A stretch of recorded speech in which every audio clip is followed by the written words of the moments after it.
काल एक चांगली कारवाई झालेली आहे 1 तारीखला, ज्याच्यात जरीपटका पोलीस स्टेशनची हद्दीमध्ये एक मोठी कारवाई झालेली आहे. कारण ही कमर्शियल जे MDची खेप आपण जप्त केलेली आहे, त्याच्यात जवळपास 7 kg आणि 500 ग्रामचे सुमारास MD जप्त झालेली आहे. आणि त्याच्यात आमचे जरीपटका पोलीस स्टेशनचे स्टाफ आणि ते आपले DCP झोन 6 आणि ॲडिशनल CP हे सगळ्यांनी मिळून एक चांगला सापळा रचला होता.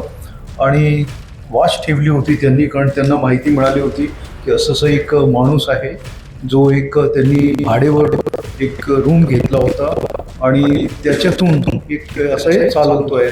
तर ते वाच ठेवल्यानंतर काल ज्यावेळेस कारवाई झाली, त्याच्या जवळपास 2,37,00,000 याच्यापेक्षा जास्त ची किंमतची आपल्याला MD आणि मुद्देमाल जप्त आपण केलेला आहे. त्याच्यात एक आरोपी आणि पुढचे एक आरोपी अरेस्ट झालेला आहे. आणि बाकीचे जे त्याचे साथीदार आहे लिंकेजमध्ये, फॉरवर्ड लिंकेज आणि बॅकवर्ड लिंकेजमध्ये, आणि जे बॅकवर्ड लिंकेज आहेत आपल्याकडे त्याच्यात 2 एरियाज आपल्याला दिसत आहे. तर ते आमची कारवाई चालू म्हणून आम्ही सांगत नाही तुम्हाला, परंतु this is an important breakthrough. आपण ऑपरेशन थंडरमध्ये जे ज्याप्रमाणे कारवाई करतो आहे आणि हे कुठून आली आणि कोण याचे सप्लायर आहेत त्याच्याही जवळपास आम्हाला माहिती मिळालेली. आमची टीम त्या डायरेक्शनमध्ये गेलेली आहे आणि लवकरात लवकर आपण त्यांनाही अरेस्ट करू. कारण हे किती वेळेस याच्या अगोदर त्यांनी हे कारवाई केलेली आहे तेही आपण पाहतो आहे. आणि किती क्वांटिटीज तो आणत होता आणि त्याची जी मोडस ऑपरेंडी आहे, म्हणजे त्याला गाईड करणारा की तू तिकडे जा आणि तू तिथे असा माणूस तुम्हाला मिळेल, त्याच्यातून तुम्ही हे घ्या आणि पुढे मग तुम्ही ह्या डायरेक्शनमध्ये जा, त्या पेट्रोल पंप किंवा तिथे थांबा, तिथे दुसरा माणूस मिळेल. आणि तर असं त्यांच्या एक चक्री होती आणि त्याचा तो वापर तसे ते करत होते. हे जे आहे त्याची बाकीची जे आता हे कोणाकोणाला सप्लाय करत होता, म्हणजे हे ते सप्लायर आहे त्याला बाहेरून मिळत होती आणि तो फर्दर सप्लाय हे करत होता. हा एक विषय होता जे आपण मोठी काळ त्याच्याबद्दल मी DCP जे आहे जे सुपरवाइज ज्याला करत होतं त्यांनाही सांगणार आहे की कसे हे सगळं झालेलं आहे. तो एक झाला. त्याशिवाय आपण जे सिगरेट्स आहे त्याच्यावरही एक मोठी कारवाई आपण केलेली आहे.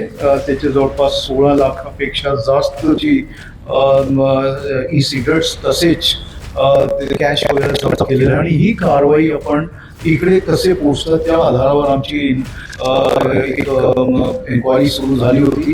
आणि त्याचे जे मेन सूत्रधार होता तो पुण्याचा होता.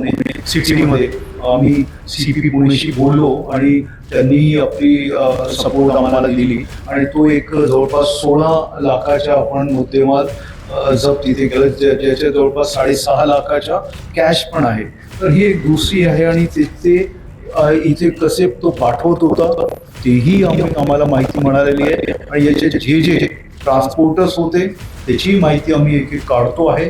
आणि हे कोणाकोणाला इथे सप्लाय करत होतं आणि सप्लाय चेनमध्ये जे वापरणार आहे, बिकॉज दिस इज इलिगल, आणि ते त्यांच्यापर्यंत आपण आता पोहोचतो आहे.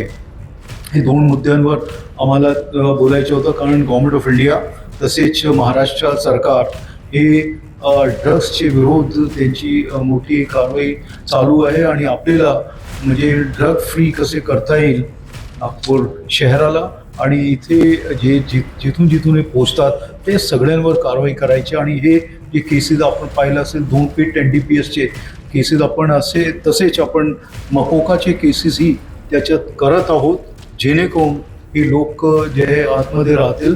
अजून काही एक आमची पॅरलली दुसरीही काही एन्क्वायरी चालू आहे, ते आपण इन्फॉर्मेशन डेव्हलप करतोय, ती पुन्हा आपल्याला सांगू.